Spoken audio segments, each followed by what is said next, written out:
আল্লাহ নবী মদিনা নববী শরীফে বসে আছে। এমন সময় একটা গ্রাম্য মানুষ চলে আসলো। আল্লাহ নবীকে জিজ্ঞাসা করতে লাগলো, ইয়া রাসূলুল্লাহ হাবিবাল্লাহ, কিয়ামতটা কবে হবে?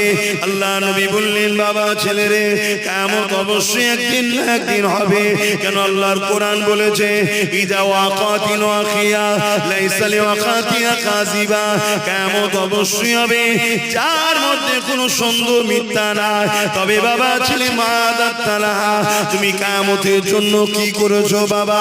ওই মানুষটা বলতে লাগলো, ওই যুবকটা বলতে লাগলো, ফাকামাদাতুলহা কাসীরা সালাতি ওয়া সিয়ামি, ইয়া রাসূলুল্লাহ হাবিবাল্লাহ, বেশি বেশি নামাজ রোজা করতে পারিনি, ইল্লা তবে আন্নী উহিব্বুল্লাহ ওয়া রাসূলুহু, আমার অন্তরে, আমার কলবে, আমার হৃদয়ে সব থেকে বেশি আল্লাহ ও নবীকে মহব্বত করি।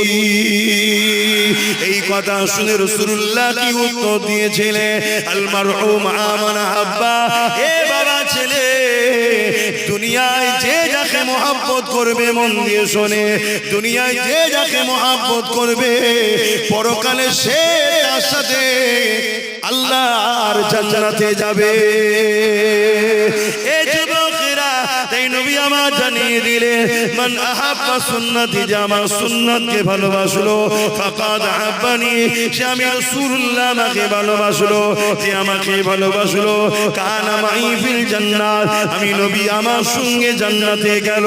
আল্লাহ নবী আরো জানিয়েছে, এ আমার সাহাবারা, আমার উম্মতিদের জানিয়ে দেবে, একটা চেন জান্নাতে যাবে, ওই চেনটা হলো এটা। আল্লাহ নবী জানিয়ে দিলে, ভাই আল্লাহ ওয়ালা হয়ে যাও, ভাই আল্লাহ ওয়ালা হয়ে যাও। যদি আল্লাহ ওয়ালা হতে না পারো, আল্লাহ ওয়ালাদের সাথী হও। যদি সাথী হতে না পারো, আল্লাহ ওয়ালাদের সাথীদের সাথে সম্পর্ক রাখো।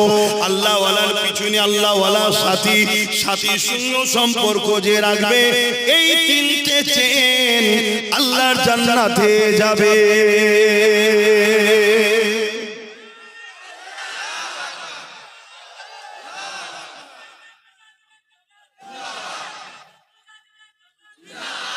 শোনেন তাহলে মন দিয়ে, শুনছেন তো? তাহলে কানেকশন রাখলে, সম্পর্ক থাকলে লাভ আছে না? না, তাহলে প্রথম সম্পর্ক হয় আল্লাহ ওয়ালা হও। যদি হতে না পারো, আল্লাহ ওয়ালাদের সাথী হও। আর সাথী যদি হতে না পারো, ওর সাথীর সাথেও বন্ধুত্ব রাখো। এক আল্লাহ ওয়ালা তো জান্নাত যাবে, তার সাথে বন্ধুত্ব রাখার জন্য সেও যাবে, সেই বন্ধুর সঙ্গে বন্ধুত্ব রাখার জন্য এও যাবে। জোরে বলুন সুবহানাল্লাহ। কথা শুনছো? কেন? সম্পর্ক।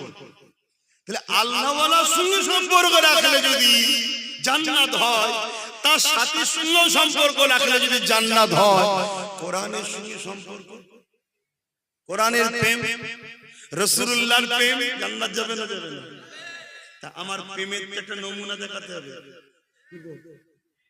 প্রেমের একটা নমুনা দেখাতে হবে। আচ্ছা আব্বা, আপনি বলুন, আপনার সামনে যদি কেউ, আপনার ছেলের সামনে আপনাকে ছোট বড় কথা বলে, আর আপনি যদি চুপ করে চলে আসেন, আপনার ছেলে যদি চুপ করে থাকে, আপনি কি ছেলেকে ভালো নজরে দেখবেন? যারা আমাকে বললো তুই কিছু বললি নি, ছেলে তখন বলছো আব্বা, ও যদি আপনাকে বলে কি আর যায় আসে, আপনি তো আপনিই আছেন, এটাকে আপনি খুশি মনে নেবেন? কোরআন কার কথা?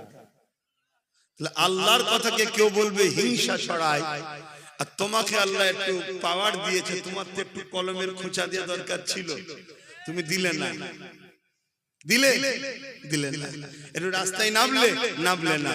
আর যেই তোমার নেত্রী ফাইল চুরি করে জমি নিয়ে বললে, তাহলে কানেকশন তোমার কোন দিকে? আল মারহুম আমান আহাব্বা, যে যার সাথে দুনিয়ায় পরকালে তার সাথে। কথা মাথায় ঢুকছে? এগুলো বলছি কেন বুঝতে পারছেন না? যাতে আমার কম মুনাফিক ছেলে, মুনাফিক যদি চিনতে পারো, প্রকাশ্য দুশমন যত শক্তিশালী হোক তোমাদের কিছু করতে পারবে না। তোমাদের ক্ষতি ঘরের মধ্যে ঢুকে যে যারা যাতায়াত করে তারাই ক্ষতি করবে। কথা মাথায় ঢুকছে? এই জন্য মুনাফিক চিনাচ্ছি। আর এটাও শুনে যাচ্ছি, আল্লাহর পক্ষে, নবীর পক্ষে দাঁড়িয়ে মুনাফিকের বিরুদ্ধে লড়াই করা ফরজ, চলবে, কোনো অসুবিধা নেই। ওরা বুঝে আসছে না? একদম খুলে বলে যাচ্ছি, আল্লাহ রাসূলের পক্ষে দাঁড়িয়ে মুনাফিকদের বিরুদ্ধে লড়াই করা ফরজ, চলবে, একদম শরীয়তের হুকুম। এতগুলো রেকর্ড হচ্ছে, পুরো পৃথিবীর মুফতি মাওলানাকে চ্যালেঞ্জ দিলাম। কেন? কথা তো আমার নয়, যেখান থেকে এসব রাসূলুল্লাহর হাদিস কোরআন বলতে তো হবে। তাহলে মুনাফিকদের বিরুদ্ধে তোমাদেরকে সোচ্চার হওয়া, ঐক্য হওয়া, দ্বীনের দুশমনদের বিরুদ্ধে সোচ্চার হওয়া, ঐক্য হওয়া, এটা তোমাদের ঈমানি দায়িত্ব আছে না? না, সংগঠিত হও, ঐক্যবদ্ধ হও। যদি ঐক্যবদ্ধ না হও, কাল তোমাদের হারুয়ার পীর আব্বাস আলী গোরাচাঁদ হুজুরের মাজার থাকবে না। কথা মাথায় ঢুকছে? তারপরে কালকে তোমাদের কি বলে আব্বাস আলী, কি বলে হযরত সুলতান আসগর আলী হুজুরের মাজার থাকবে না কেন? অখাপ কি ওটা? কারা ভাঙবে? এই মুনাফিকগুলো, এরা এসে ভাঙবে, এরা এসে নেতৃত্ব দিয়ে ভাঙাবে। কেন? এদের দুনিয়ার প্রভুরা হুকুম করবে, যাও। যে প্রভুদের জন্য আজকেরা রাস্তায় নাবে, কোরআনের জন্য নাবে না। তা কিছু বুঝছেন? অসুবিধা হচ্ছে? দোয়া করে দেবো। আমার আবু বকর সিদ্দিক সাহাবাদেরকে দুটো কথা বলল। প্রথম নম্বর কথা হলো বুঝাবো, যদি না বোঝে আমি আবু বকর, কেন আল্লাহ বলেছে কুনতুম খায়রা উম্মাতিন উখরিজাত লিন-নাস তা'মুরুনা বিল মা'রুফ ওয়া তানহাউনা আনিল মুনকার। অন্যায়কে রুখে দাও হাত দিয়ে, আর অন্যায়কে মিটিয়ে দাও হাত দিয়ে, ন্যায়কে প্রতিষ্ঠিত করো। যেমন আমার দেশের আইন আছে, কেউ যদি আমার দেশে সন্ত্রাসী করে, তার বিরুদ্ধে আইন রয়েছে, প্রশাসন তাদেরকে জেলে দেবে, আইন তাদেরকে মৃত্যুদণ্ড দেবে। আচ্ছা না? না ঠিক তেমন ইসলাম আমাদেরকে আইন দিয়েছে, এটা আমার ধর্মের আইন। কেউ যদি জুলুম করে, সন্ত্রাসী করে, আমার আইন আমাকে জানিয়েছে, ইসলাম জানিয়েছে, তার বিরুদ্ধে লড়াই করে সমাজকে সন্ত্রাস জালিম মুক্ত করতে হবে।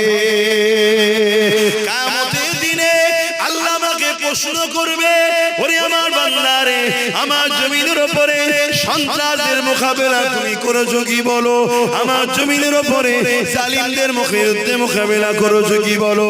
আমি গল্প বলছি নি বাপজানেরা, এত চ্যালেঞ্জ দিচ্ছি, কেউ তো আমার মোকাবেলায় কেউ দাঁড়ালো না। কিন্তু মনে রেখে দিও, কুনতুম খায়রা উম্মাতি উখরিজাত লিন-নাস তা'মুরুনা বিল মা'রুফ। আমাদেরকে আল্লাহ দুটো কাজ দিয়েছে, অন্যায়কে মিটিয়ে দাও, ন্যায়কে প্রতিষ্ঠিত করো। হযরত আবু বকর সিদ্দিক 10,000 সাহাবাদের নিয়ে মুসাইলামাতুল কাজ্জাবের উদ্দেশ্যে রওনা দিলে। কেন 10,000 সাহাবা নিয়েছে?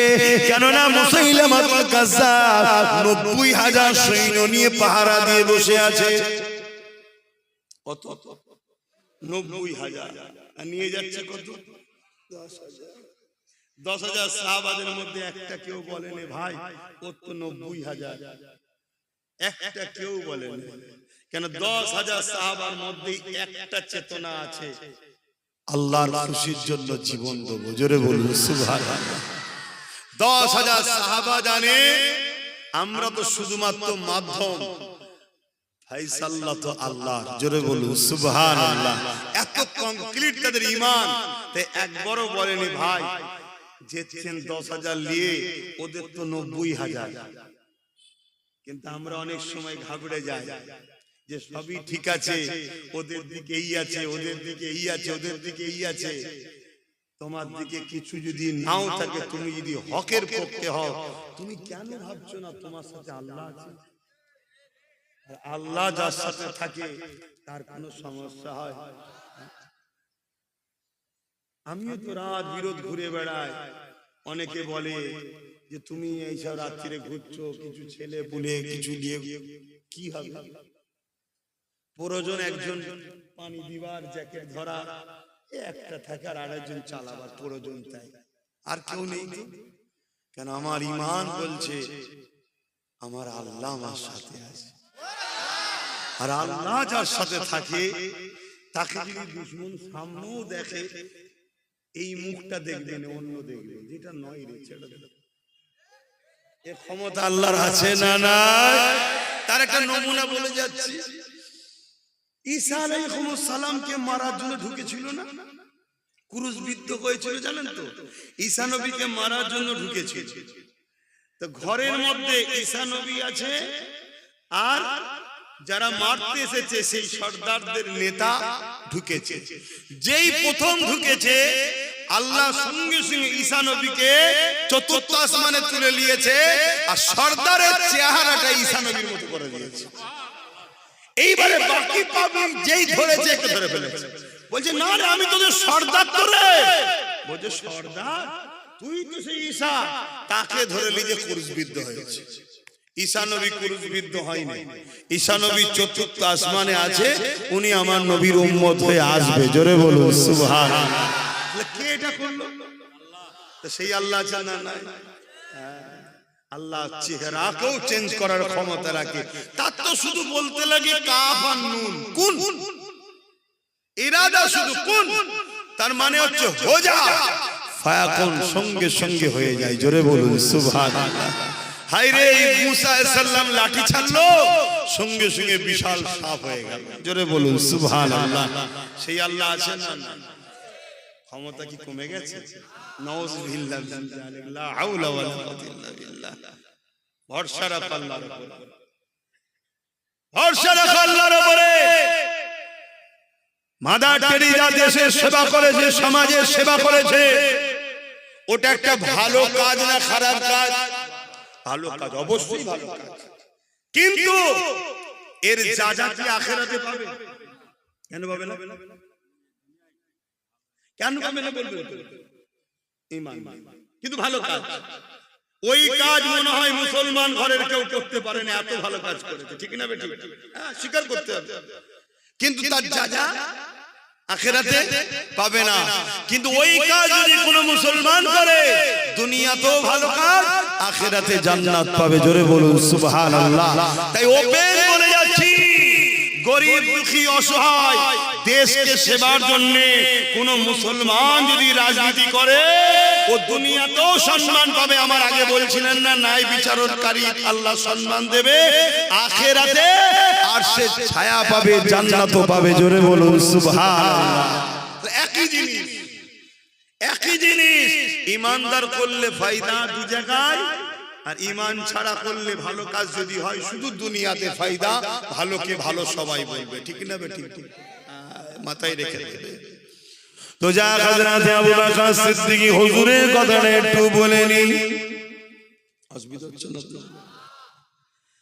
আল্লাহ নবী সাহাবী হযরত আবু বকর সিদ্দিক রাদিয়াল্লাহু তাআলা 10,000 সাহাবা ভাইদেরকে নিয়ে মুসাইলামাতুল কাজ্জাবের দিকে রওনা দিলে, মুসাইলামাতুল কাজ্জাব বিরাট এলাকা নিয়ে 90,000 বাহিনী নিয়ে বসে রয়েছে।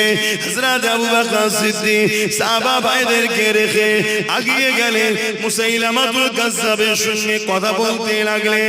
মুসাইলামাতুল কাজ্জাবকে বলতে লাগলেন, এ মুসাইলামাতুল কাজ্জাব, কেন তুমি আমার কোরআনের বিরোধী করেছো? কেন বলেছো আলাকে রাসূলুল্লাহ ওয়া খাতামান নবী, যেখানে আল্লাহ বলছে নবী শেষ নবী, এর বিরোধী কেন তুমি করলে? কেন তুমি রিসালাতের বিরোধী করলে? ফিতনা কেন ছড়াতে লেগেছো? তুমি তোমার কথাকে উইড্রো করে নাও। মুসাইলামাতুল কাজ্জাব দেখতে লেগেছে আবু বকরের দেখে মাত্র 10,000 সৈন্য রয়েছে, অপরদিকে আমার দিকে 90,000 রয়েছে।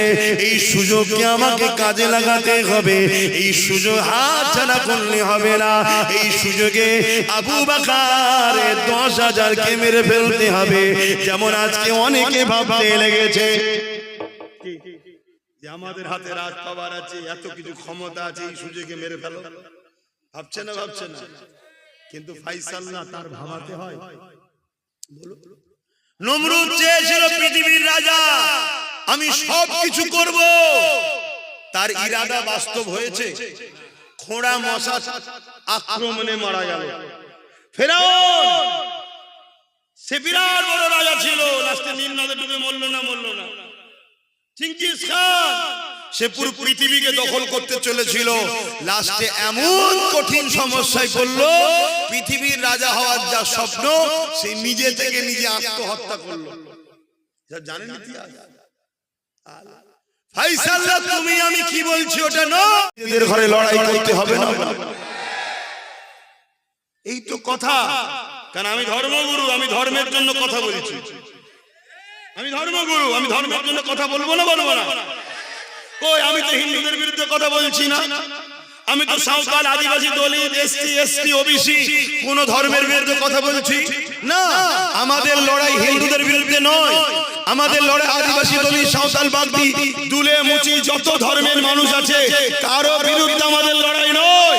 আমাদের লড়াই হলো আমার ধর্মের যে বিরুদ্ধে তার বিরুদ্ধে। কথা কি বলা কি ভুল? কেন আমার এই কথা বলতে ইচ্ছা যাচ্ছে? কেন আমি ভালোবাসি তাই, আমার কানেকশন আছে কোরআনের সাথে, রাসূলের সাথে, তাই আমাকে বলতে মন যায়। আপনাদের শুনতে মন যাচ্ছে তো নাকি? কিন্তু এত বড় বড় সব নেতা, এত বড় বড় পদ, ক্ষমতা হাতে, পুলিশ হাতে, কি নিরীহ লোককে কেস দিবার জন্য পুলিশকে জোর করে প্রেসার দাও, তোকে কেস দিতেই হবে, নাই তোমাকে ট্রান্সফার করে দেবো, তোমাকে ডিমোশন করে দেবো। আর বেচারি নিরীহ পুলিশ তারা কি করবে? বাধ্য হয়ে কেস দিচ্ছে। তখন তোমার ফোনের জোর থাকে, তাকতের জোর থাকে, আর তুমি একটা কেস করতে পারলে না। বলো, আজকে যদি মন্ত্রী কেস করতো, এমএলএ কেস করতো, এমপি কেস করতো, এইভাবে যদি 50-60টা কেস হতো নেতাদের দ্বারা, তাহলে এই কেসটা জটিল হতো না? হতো না? কেউ কেস করেছে? আমি একটা জিনিস বুঝাতে চাইছি, কেন করে? সম্পর্ক নেই তাই। বাবেরা না জওয়ানেরা, আবু বকর সিদ্দিকের সঙ্গে সম্পর্ক ছিল তাই। দাড়ি দেখলে শুধু মুসলমান ভাবলে হবে না, টুপি থাকলে মুসলমান ভাবলে হবে না, রোজা রাখলে মুসলমান ভাবলে হবে না। কেন? মুসলমান জন্মসূত্রে সবাই, কিন্তু সব মুসলমান জান্নাতে যাবে না। জান্নাত যেতে গেলে ঈমানটা লাগবে। ঈমানটা কি? আবার বলে দিই, নিজের জানের থেকে আল্লাহ ও রাসূলকে মহব্বত করে মেনে নেওয়া।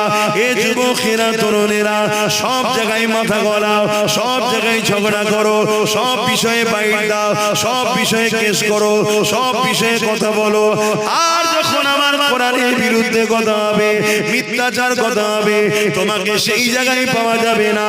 তাহলে আজ আমাদের বুঝতে হবে তোমার মধ্যে ঈমানটা নাই। তুমি নামে মুসলমান, কিন্তু প্রকৃত তুমি মুনাফিক। আজকে দেখা যাচ্ছে কোরআনের বিরুদ্ধে আমার বাংলায় বিজেপির এক নেতা ভোর পাস বলেছে না, বলেনি? তার বিরুদ্ধে কোনো কথা হলো না। এদিকে দেখা যাচ্ছে ফাইল চোরের বিরুদ্ধে রাস্তায় নেমেছে।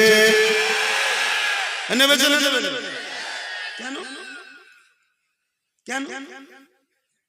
এটা তো প্রশ্ন আমার, যে ও তো চুরি করলো ফাইল, তো ওর হয়ে তুই রাস্তায় নামলি কি ব্যাপার রে? বলছে না, আমি ওকে ভালোবাসি, ওর সাথে আমার কানেকশন আছে। তো তাহলে ভালোবাসিস বলে নেবেছিস, কানেকশন আছে বলে নেবেছিস, কিন্তু আমার রাসূলুল্লাহকে, আমার কোরআনের বিরুদ্ধে কথা বলবি না, বলিনি কেন?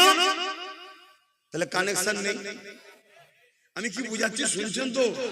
আমি শুধু চিনাতে চাইছি ইসলামের যুগে যুগে ক্ষতি অমুসলিমরা করেনি, মুনাফিক মুসলমানরা করেছে।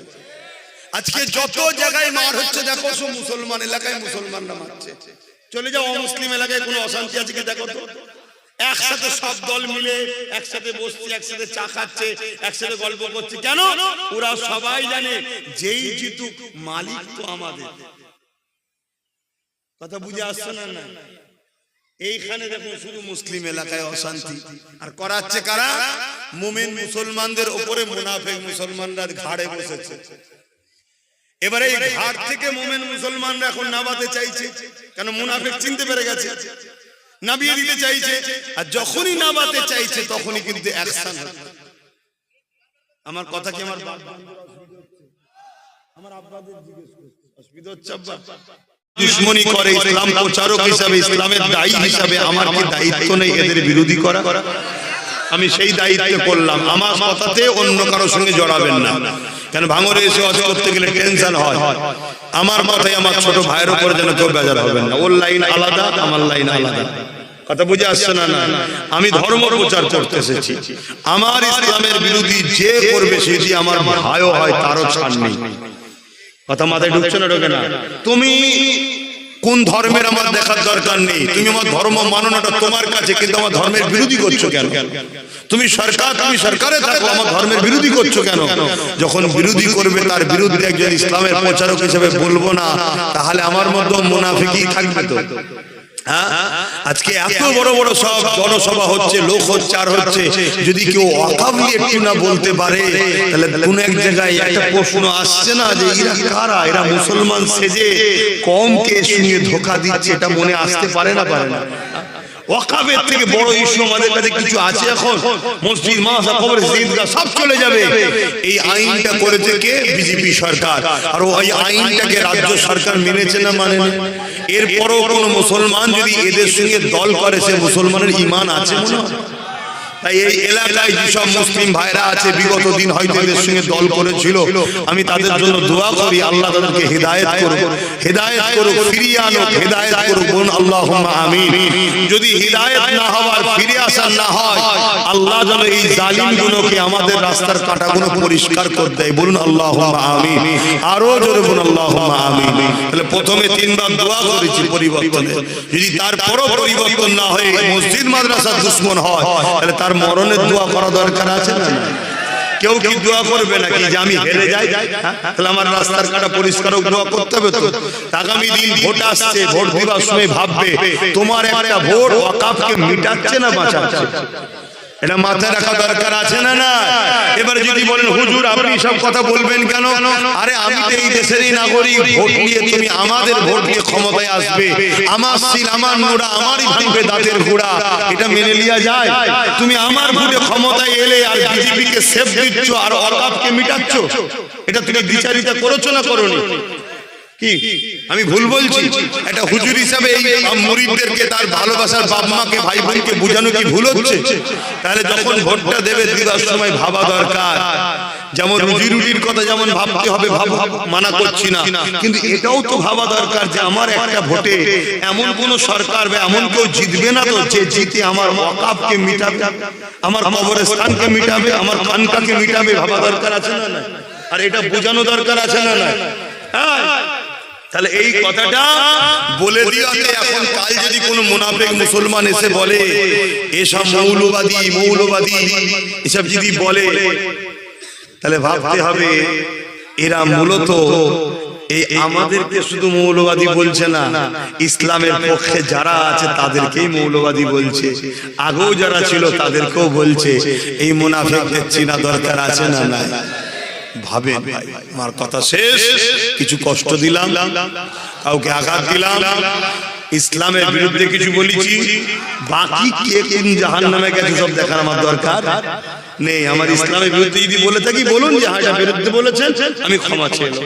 কারণ ইসলামের বিরুদ্ধে যে বলবে তারও তো আল্লাহ মাফ করবেন, তাকে তো আল্লাহ ধরবে, তা আমি কেন বাবা ভুল কাজ করতে যাব? তো যাই হোক, দেশকে ভালোবাসবেন, দেশের সংবিধানকে ভালোবাসবেন। প্রশাসনদের মধ্যে সবাই খারাপ নয়, কিছু ভালো আছে, কিছু খারাপ আছে, কথা বুঝে আসছে না? নাই। হ্যাঁ, সবাই খারাপ নয়, মনে রাখবেন। যে ভালো জানবেন সে উপযুক্ত কোয়ালিটিতে চাকরি পেয়েছে, যে খারাপ সে জানবেন পা চেটে চাকরি পেয়েছে।